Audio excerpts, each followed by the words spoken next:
ಕೆಲವೊಬ್ರು ಮಾಡ್ತಾರೆ ಅಂತ ತಿಳ್ಕೊಂಡು ದೂರ ಸರಿಬಾರ್ದು.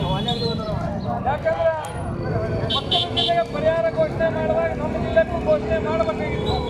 ನಾವು ಹೋರಾಟ ಮಾಡಲಿಲ್ಲ ಅಂದ್ರೆ ಸರ್ಕಾರ ಅಂತ ಹೇಳಿ ಈ ಸಂದರ್ಭದಲ್ಲಿ ಇನ್ನೂ ಮುಂದಿನ ದಿನಮಾನದ ಹೋರಾಟಗಳಲ್ಲಿ ಹೆಚ್ಚು ರೈತರು ಹೋರಾಟಕ್ಕೆ ನೆರವೇರಬೇಕಂತ ನಮ್ಮಲ್ಲಿ ಮತ್ತೊಮ್ಮೆ ಕಳಕಳಿಯಿಂದ ವಿನಂತಿಸಿಕೊಂಡು ನಾನು ಮಾತು ಮುಗಿಸುತ್ತೇನೆ. ಜೈ ಜೈ ಕರ್ನಾಟಕ. ಬೇಕೇ ಬೇಕು ನ್ಯಾಯ ಬೇಕು, ಬೇಕೇ ಬೇಕು ನ್ಯಾಯ ಬೇಕು, ಬೇಕೇ ಬೇಕು ನ್ಯಾಯ ಬೇಕು.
ಕಳಪೆ ಬೀಜ ವಿತರಣೆ ಮಾಡಿದ ಕೃಷಿ ಅಧಿಕಾರಿ ಅವರು ಜೋಡಿ ಟೆಂಡರ್ಸ್ನಲ್ಲಿ ಶಾಮೀಲಾದ ಕಂಪನಿಗಳ ವಿರುದ್ಧ ಕ್ರಮ ಕೈಗೊಂಡು ನಮ್ಮ ರೈತರಿಗೆ ಮುಂದಿನ ದಿನಗಳಲ್ಲಿ ಉತ್ತಮ ಗುಣಮಟ್ಟದ ತೊಗರಿ ಬೀಜ ಕೊಡಬೇಕಂತ ಈ ಮೂಲಕ ನನಗೆ ಕೇಳ್ಬೋದು.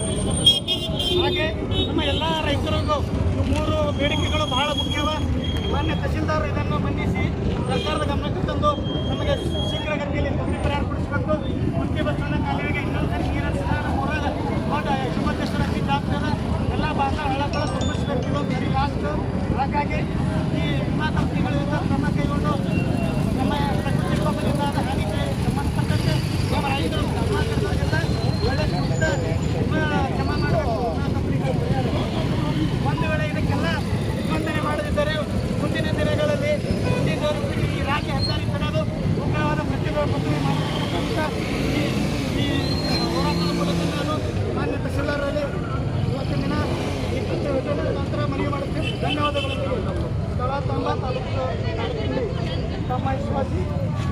ಕೈ ಹಚ್ಚೊಂದಿರ ಮಾಸು ಮಾಲೀಕ